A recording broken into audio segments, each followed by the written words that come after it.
¿Cómo están, queridos alumnos? Muy buena tarde, Dios les bendiga, gusto saludarles. Bueno, bienvenidos a su última clase de libros de las epístolas universales. Bueno, en esta ocasión vamos a ver dos cartas. Una de ellas será la segunda carta de Pedro y la otra será la carta de Judas. Así que con esto estaríamos cerrando la cursada. Bueno, voy a compartir la pantalla para guiarnos en la segunda carta de Pedro. Bueno, me parece que ahí está. Ya la podemos ver. Bien. La segunda carta de Pedro tiene algunas particularidades interesantes que son muy interesantes de conocer o de reconocer. A manera de introducción, vamos a decir que este autor llamado Scott dice que la segunda de Pedro es con mucho inferior en todos los aspectos a la primera carta de Pedro. Y él reconoce, este biblista, que es el menos valioso de todos los escritos del Nuevo Testamento. Bueno, parece ser que la carta de Pedro ha sido cuestionada en muchas ocasiones, ¿verdad? Aunque forma parte del texto bíblico, bueno, siempre ha habido personas que reconocen poca valía al texto, aun cuando nosotros que entendemos la inspiración bíblica, sabemos que todos los textos de alguna manera fueron inspirados. Como dice acá, tuvo las mayores dificultades para entrar en el Nuevo Testamento y pasaron muchos años sin que la iglesia cristiana pareciera haberse dado cuenta de su existencia. Y vamos a ver por qué. Porque esta postura de considerar que tal vez la segunda carta de Pedro, ¿verdad?, no fue ampliamente aceptada dentro de los círculos de la iglesia, sino que fue una carta que tuvo algunas complicaciones para ser aceptado. Muchos de los textos, ¿verdad?, que conocemos en la Biblia, segunda de Pedro no es la excepción. Vamos a ver estas consecuencias. Bueno, eh, lo que primero tendremos que analizar son los temas que enfrenta la carta de Pedro. ¿Cuáles son estos grandes temas que se tienen? Bueno, en primer lugar, se entiende, aún a pesar de que muchos cuestionarían la carta de Pedro, pero tiene temas muy interesantes que podemos considerar a la luz de la propia temática que encierra la carta de Pedro. Se escribe para combatir las creencias y actividades de ciertas personas que eran una amenaza para la iglesia, ¿verdad? Que tiene que ver básicamente con estos hombres malos o en algunos casos se les llama falsos maestros que atentaban contra la unidad de la iglesia. Y la carta empieza diciendo o insistiendo en que los cristianos se han desconectado de la corrupción del mundo. Un segundo.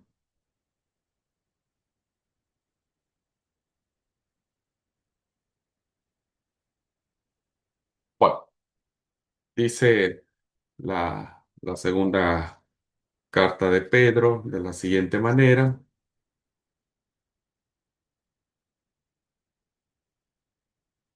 Ujú. 1:4 de Segunda de Pedro dice, y debido a su gloria y excelencia, nos ha dado grandes y preciosas promesas. Estas promesas hacen posible que ustedes participen de la naturaleza divina y escapen de la corrupción del mundo causada por los deseos humanos. Entonces, insiste, en primer lugar, va a plantear como marco referencial que los cristianos tienen que desarraigarse, dice, escapar de la corrupción del mundo. También el autor nos presenta que debemos tener presente siempre que han sido purificados de sus antiguos pecados. Es decir, que los destinatarios de esta carta se entendían que eran hombres que seguían viviendo como cualquier persona. Y dice el 1:9. Eh, pero los que no llegan a desarrollarse de esta forma son cortos de vista o ciegos y olvidan que fueron limpiados de sus pecados pasados.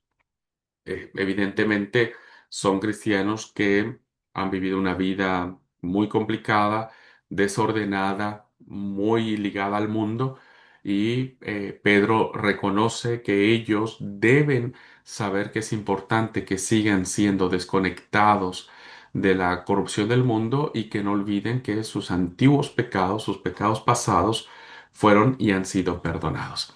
También esta idea de que se escribe para combatir estas creencias y actividades de ciertas personas que eran una amenaza para la iglesia se refleja en el capítulo 1 del 5 al 8, donde se les impone el deber de la bondad moral que culmina con la gran virtud cristiana del amor. Y este es el pasaje del 5 al 8, donde dice: en vista de todo esto, esfuércense al máximo por responder a las promesas de Dios, complementando su fe con una abundante provisión de excelencia moral. La excelencia moral con conocimiento, el conocimiento con control propio, el control propio con perseverancia, la perseverancia con sumisión a Dios, la sumisión a Dios con afecto fraternal y el afecto fraternal con amor para todos. Bueno, termina encabezando las virtudes, el amor como un signo por excelencia, ¿verdad? Este, y a estos personajes se les escribe de esta manera. Bueno, estas características de las personas a las que se opone, según de Pedro, es el autor que se opone a estas personas, la misma carta nos presenta quiénes son. Primero, son personas que tergiversan las escrituras para que estén de acuerdo a sus propios propósitos. Es decir, que los destinatarios de la carta, ¿verdad? Que en este caso no nos plantea quiénes, porque a principio, a revés de la primera de Pedro, que nos dijo que era dirigida a todos los expatriados de Asia, Ponto, Bitinia, Galacia, etcétera. En esta segunda carta no encontramos a quién va dirigido. Solamente dice: yo, Simón Pedro, esclavo y apóstol de Jesucristo, les escribo esta carta a ustedes que gozan de la misma preciosa fe que tenemos. Es decir, parece ser que son comunidades donde comparten la misma fe que desarrolla el autor de Pedro. Pero dentro de estos grupos cristianos había estos tipos de personas que tendían a amenazar la unidad de la iglesia. Y una de esas características es que van a torcer las escrituras, van a interpretar a su propio interés. Y dice el 1:20, sobre todo, tienen, tienen que entender que ninguna profecía de la Escritura jamás surgió de la comprensión personal de los profetas. Es decir, que las Escrituras no se pueden producir ni se pueden interpretar a capricho y arbitrio alguno, ¿verdad? Por eso en el capítulo 3:16 les recuerda, dice: al tratar estos temas en todas sus cartas, algunos de sus comentarios son difíciles de entender y los que son ignorantes e inestables han tergiversado sus cartas para que signifiquen algo muy diferente, así como lo hacen con otras partes de la escritura. Esto resultará en su propia destrucción. Es decir, aquí el autor está poniendo a este grupo de personas que tergiversan los escritos de Pablo, ¿verdad? Los tuercen, los malinterpretan, pero no solamente los escritos de Pablo, sino también las otras escrituras, es decir, el Antiguo Testamento. Entonces son personas que siguen estando en las comunidades, ¿verdad? Que siguen estando muy presentes. Hoy en día hay muchas comunidades religiosas que sus predicadores o sus líderes terminan tergiversando o torciéndolas o malinterpretándolas para sus propios beneficios. Una segunda característica es que este grupo de personas va a desacreditar la fe de los cristianos. El capítulo 2, versículo 2 dice: habrá muchos que seguirán sus malas enseñanzas y su vergonzosa inmoralidad, y por culpa de estos maestros se hablará mal del camino de la verdad. Por culpa de estos que tuercen las escrituras, que les endulzan, ¿verdad? El oído a los cristianos, terminan desacreditando la verdad. Y evidentemente, pues la verdad es la fe. Y los llama, por culpa de estos maestros, se hablará mal del camino de la verdad, porque la fe cristiana es la verdad. Pero por culpa de estos, ¿verdad? Que seguirán sus enseñanzas y su vergonzosa inmoralidad, terminarán destruyendo la fe cristiana.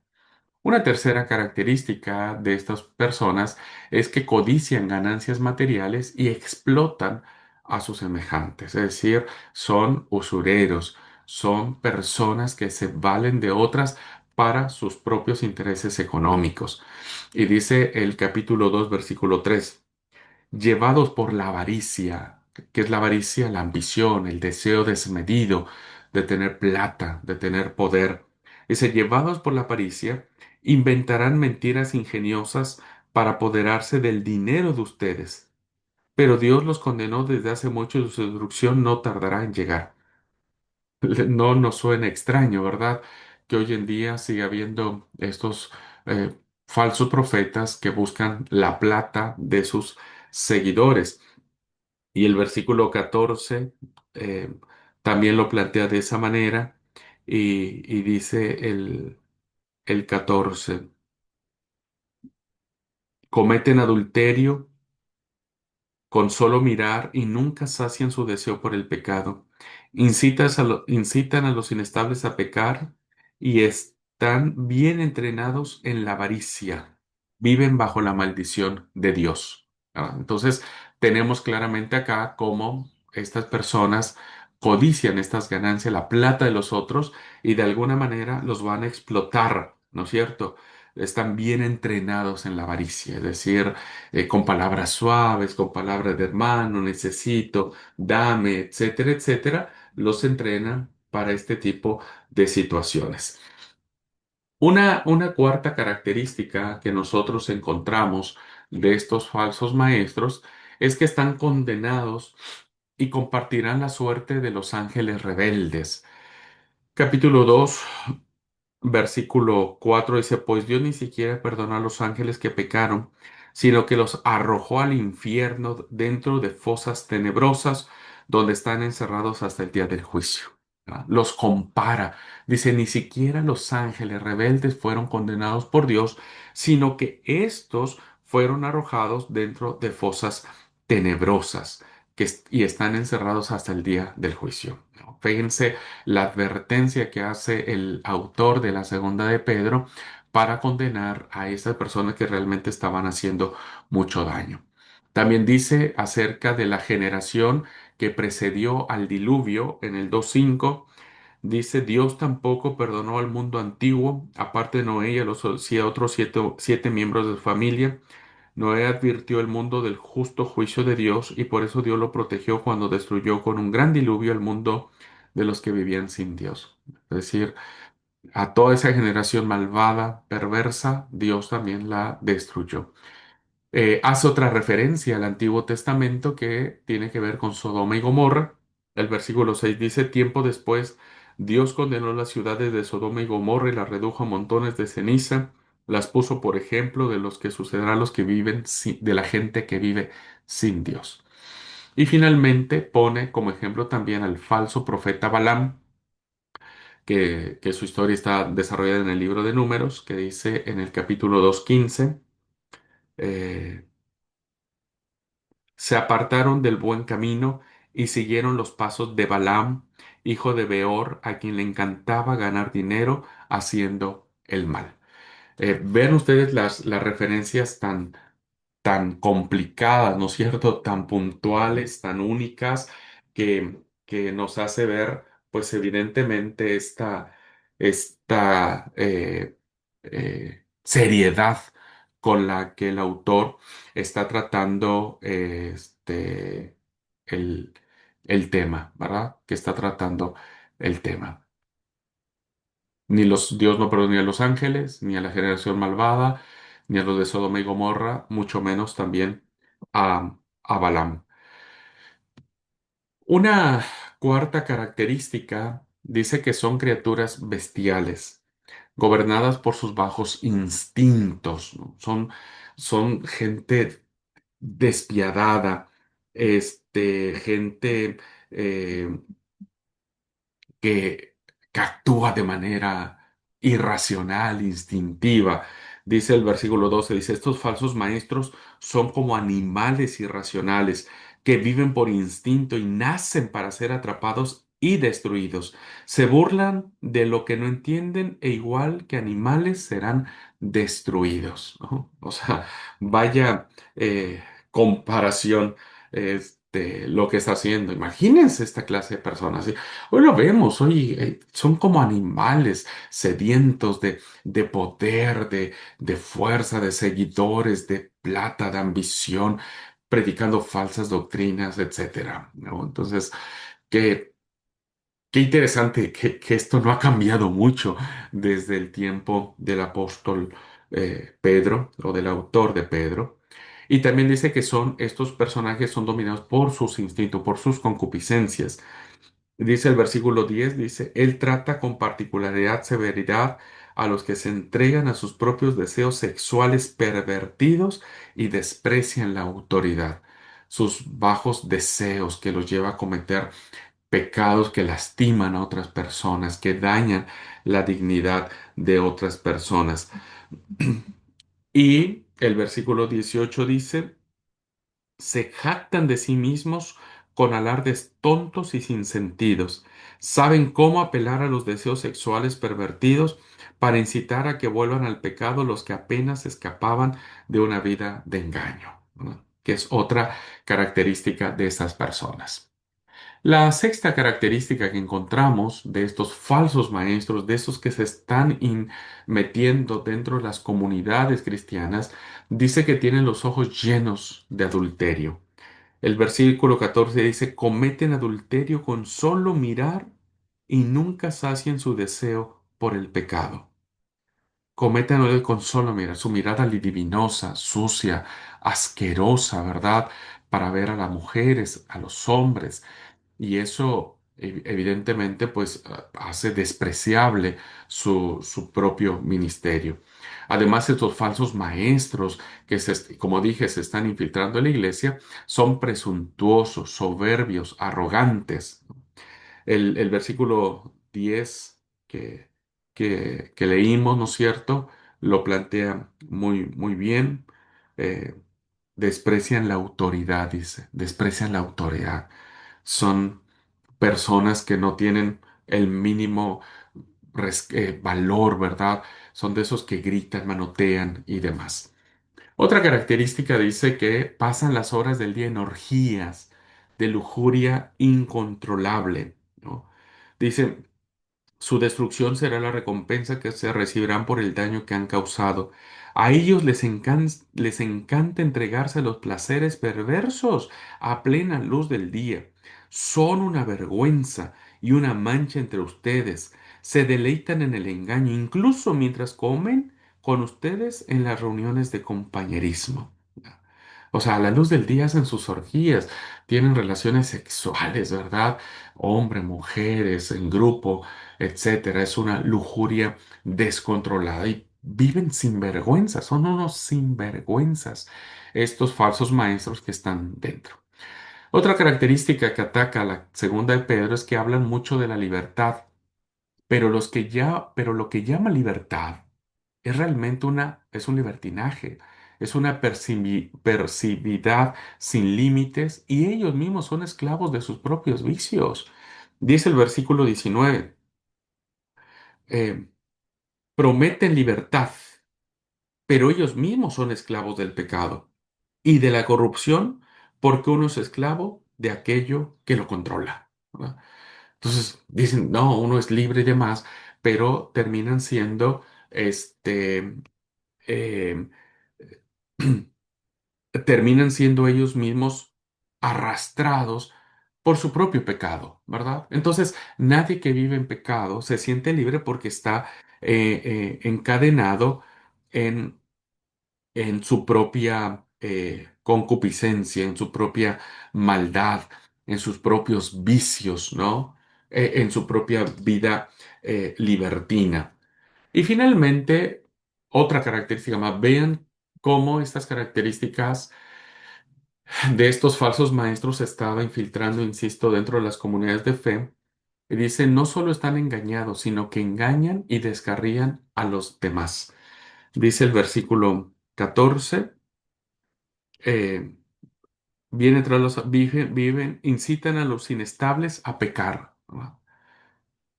Incitan a los inestables, a los débiles, y hagan y cometan y no pasa nada, no tengan culpa, eh, nadie se va a dar cuenta o todo está bien, ¿verdad? Todo se puede hacer. El versículo 18 dice, se jactan de sí mismos con alardes tontos y sin sentidos. Saben cómo apelar a los deseos sexuales pervertidos para incitar a que vuelvan al pecado a los que apenas escapaban de una vida de engaño, es decir, a los que ya no querían seguir con su vida antigua. Decían, no, pues no te preocupes, voy a seguir haciéndolo y demás. Bien, vean cómo ustedes estas características de estos personajes, ¿no es cierto? eh, Terminan siendo un reflejo de lo que creo que no solamente hoy sucede en las iglesias del siglo XXI, sino creo que también es un reflejo de lo que ha sucedido en muchas comunidades de fe a lo largo de los siglos, ¿verdad?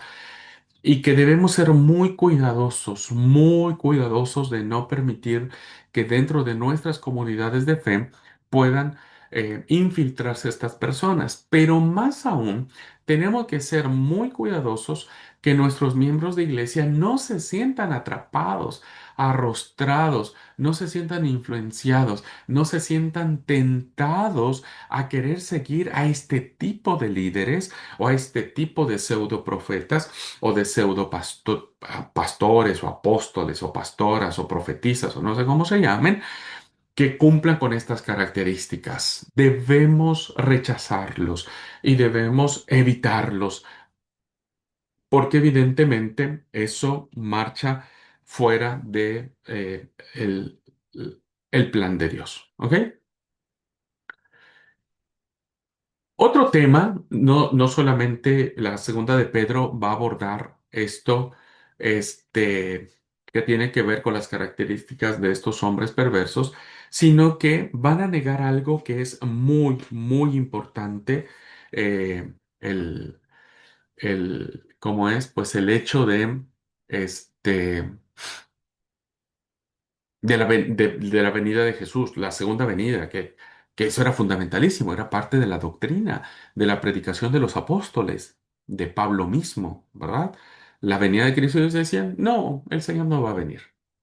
Estos hombres malvados entonces negaban la segunda venida del Señor. En el capítulo 3, versículo 3 dice, sobre todo quiero recordarles que en los últimos días vendrán burladores que se reirán de la verdad y seguirán sus propios deseos y dirán, ¿qué pasó con la promesa de que Jesús iba a volver? Desde tiempos antes de los antepasados, el mundo sigue igual que al principio de la creación, es decir, no ha pasado nada, Cristo no ha venido, ¿verdad? Entonces van a venir en forma de burla. Tan locos, ¿verdad? ¿Quién les va a creer que Jesús va a venir por segunda vez? ¿No es cierto? ¿Quién les va a decir esto? Y bueno, negaban la segunda venida de Cristo. Discutían que este es un mundo estable en que las cosas permanecen inalterablemente las mismas. Sí, es igual, es decir, nada ha cambiado. No crean esto de que las cosas van a pasar, que van a suceder. Vivan como puedan porque esto no va a suceder.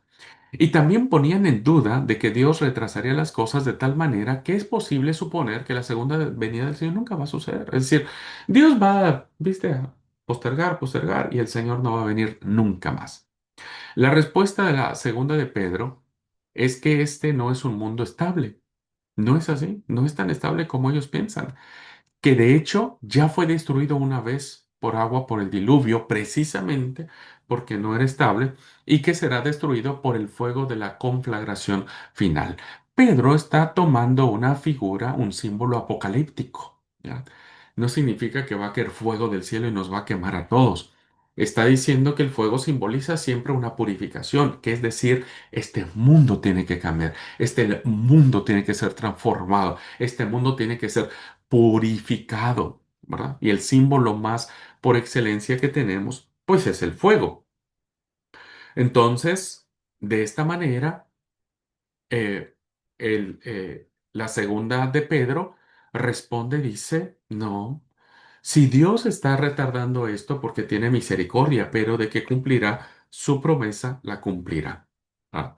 Hoy en día mucha gente dice que Jesús no va a venir, que eso es una mentira de los cristianos, que es una falacia de los que creemos en la Biblia, que nunca ha venido, que han pasado más de 2000 y tantos años y no ha cumplido su promesa, que el mundo sigue igual o que desde hace 2000 años o hace 3000 años, ¿no es cierto? Y que por lo tanto la segunda venida de Jesús no va a venir. Otros dicen que Jesús ya vino, vino en secreto, otros dicen que nos van a arrebatar, etcétera.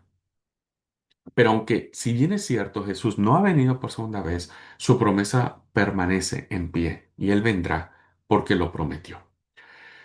Y una tercera cosa es que lo que aquellos hombres consideraban retraso era de hecho que Dios estaba reteniendo su mano con paciencia, como dije, para darle a la humanidad toda una oportunidad para que se arrepienta. O sea, Dios no es que está retrasando porque no puede. Dios está retrasando porque ama, ¿verdad? Y la mejor manera de amar es retrasar esto para que los que no se han convertido, ¿verdad?, puedan tener la oportunidad de salvación. Dice, sin embargo, queridos amigos, hay algo que no deben olvidar. Para el Señor un día es como 1000 años y 1000 años como un día. O sea, al Señor no le pasa nada, ¿verdad? Si tomamos esta regla, diríamos que para el Señor han sido 2 días que han pasado, son 2000 años. Han pasado 2 días, ¿no? O sea, los cristianos decían que Jesús iba a venir la semana que viene, por ejemplo. Son 7 días. Yo no estoy diciendo cuándo el Señor va a venir. Lo que estoy diciendo que el autor de Segunda de Pedro está diciendo, al Señor no le preocupa el tiempo, ¿verdad? Dice, en realidad no es que el Señor sea lento para cumplir su promesa, como algunos piensan. Al contrario, es paciente por amor a ustedes, no quiere que nadie sea destruido, sino que todos se arrepientan. ¿Verdad? Entonces, el amor de Dios es tan importante, tan maravilloso, que quiere que todos nos arrepintamos. Un tercer ítems o una tercera gran temática que encontramos era acerca que que la iglesia primitiva tenía dudas sobre la segunda de Pedro. Tenía dudas de esta carta, ¿no? ¿Y por qué? Porque fíjense que no hay rastro de ella hasta después del año 200, después casi el tercer siglo, ¿verdad? Eh, no se le menciona en el canon de Muratori. El canon de Muratori no habla de la segunda de Pedro. El canon de Muratori se descubrió, ustedes saben, en el 170, que fue, como digamos, entre comillas, la primera lista oficial de los libros del Nuevo Testamento. No existía en la antigua versión latina de las Escrituras, tampoco en el Nuevo Testamento de la Iglesia siria primitiva, es decir, durante mucho tiempo esta carta pasó inadvertida, ¿verdad? No se tenía. Por eso es que se dudaba de su autenticidad o se dudaba de que fuera muy cercana al periodo apostólico. Clemente de Alejandría, que escribió los resúmenes de los libros de la Escritura, él fue uno de los que empezó a hacer como breves introducciones a los libros del texto bíblico, no incluyó algún comentario acerca de la segunda de Pedro. Orígenes, este filósofo judío de Alejandría, dice que Pedro nos dejó una epístola que es universalmente aceptada. O sea, la primera de Pedro, dice que la primera de Pedro es auténtica de Pedro. Y Orígenes dice tal vez una segunda, pero esta es una cuestión disputada. Es decir, ya parece siglo tercero, ¿verdad? Ya está la carta, pero muchos discuten su autenticidad de que sea del apóstol Pedro. Otro autor del siglo cuarto, llamado Dídimo el Ciego, la comentó, o sea, hizo una breve comentario de la segunda de Pedro, pero acuérdese, ya estamos en el siglo cuarto. Dice, pero concluyó su libro diciendo, vean la nota que hace este autor antiguo.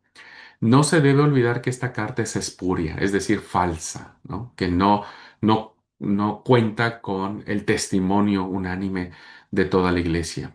Dice, se puede leer en público, dice, porque hay que leerla, dice, pero no forma parte del canon de las escrituras. No fue, hermanos, hasta bien entrado el siglo cuarto, donde la segunda de Pedro no fue incluida definitivamente en el canon del Nuevo Testamento. Eh, Evidentemente, este hecho, eh, perdóneme, no dice que no fue incluida ya definitivamente. Sáquenle ese no. Debe leerse hasta bien entrado el siglo cuarto, la segunda de Pedro fue incluida definitivamente en el canon del Nuevo Testamento. O sea, se aceptó finalmente, ¿verdad? Y por eso es que forma parte de nuestras listas oficiales como palabra de Dios. Las objeciones que había es que es al parecer casi universal de los estudiosos, tanto antiguos como modernos, que Pedro no fue el autor de la segunda de Pedro.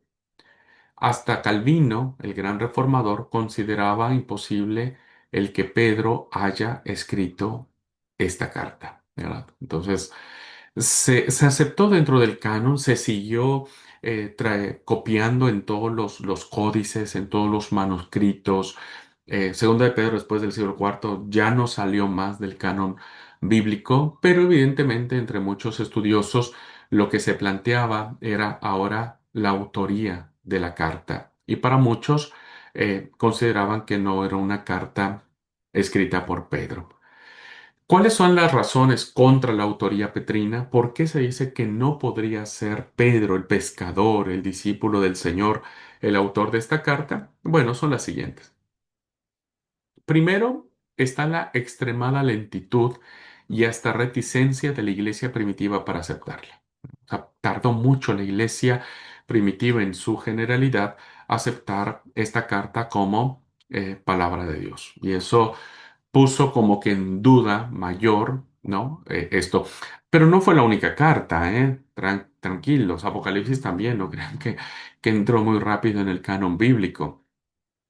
Pero bueno, estamos hablando de las objeciones de Segunda de Pedro. La segunda razón, que el contenido hace difícil creer que era de Pedro. ¿Por qué? Primero porque no hace mención de nada de la vida del Señor Jesús, ni de su pasión, ni de su resurrección, ni de cuando ascendió a los cielos. Tampoco menciona a la iglesia ubicándola como el verdadero Israel. Recuerden que Pedro era profundamente judío. No menciona la fe, que es una combinación invisible de la esperanza y la confianza, como lo vimos en Primera de Pedro. No menciona al Espíritu Santo, no habla de la oración, no habla del bautismo como un acto de renacimiento y no expone el deseo apasionado de llamar a las personas al supremo ejemplo de Jesucristo, es decir, no dirige a las personas para que sigan el ejemplo de Jesús. Evidentemente, hermanos, pues estos temas están totalmente totalmente ausentes de la segunda de Pedro, ¿verdad? De la segunda de Pedro. Y una más es que es totalmente diferente en carácter y estilo de la primera de Pedro. O sea, para los conocedores, los eruditos que tienen que ver con los aspectos filológicos, los aspectos gramaticales, de sintaxis, reconocen que hay diferencias profundamente notables en las formas, en las expresiones en que se escribe tanto primera de Pedro como segunda de Pedro.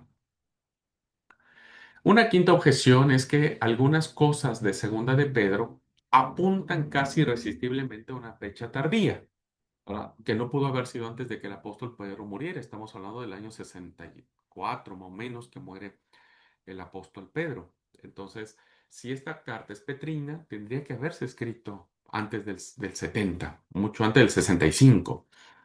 Pero los temas que aborda la Segunda de Pedro nos hace pensar que el tiempo ha pasado más. Primero, respecto de que algunas personas han empezado a abandonar la esperanza de la segunda venida de Cristo totalmente. Esto hace pensar que ya pasó mucho tiempo desde la predicación de los apóstoles acerca de esto, ¿no? De decir, bueno, ha pasado ya mucho tiempo y Cristo no viene. Eso nos hace pensar que superó la etapa de la vida del apóstol. Otro ejemplo es que se habla de los apóstoles como figuras del pasado. En el capítulo 3, versículo 2 dice, quiero que recuerden lo que los santos profetas dijeron hace mucho y lo que nuestro Señor y Salvador ordenó por medio de los apóstoles. O sea, no se incluye él, ¿verdad? No dijo por medio de nosotros los apóstoles, dice por medio de los apóstoles, pero dice, quiero que recuerden lo que los santos, recuerden, o sea, no se les olvide. Ha pasado ya tiempo, ¿verdad? Y otro tema tiene que ver que los padres, es decir, los fundadores de la fe cristiana, ahora son figuras de un pasado casi difuso y distante. Han pasado generaciones entre el origen de la fe cristiana y la carta de segunda de Pedro.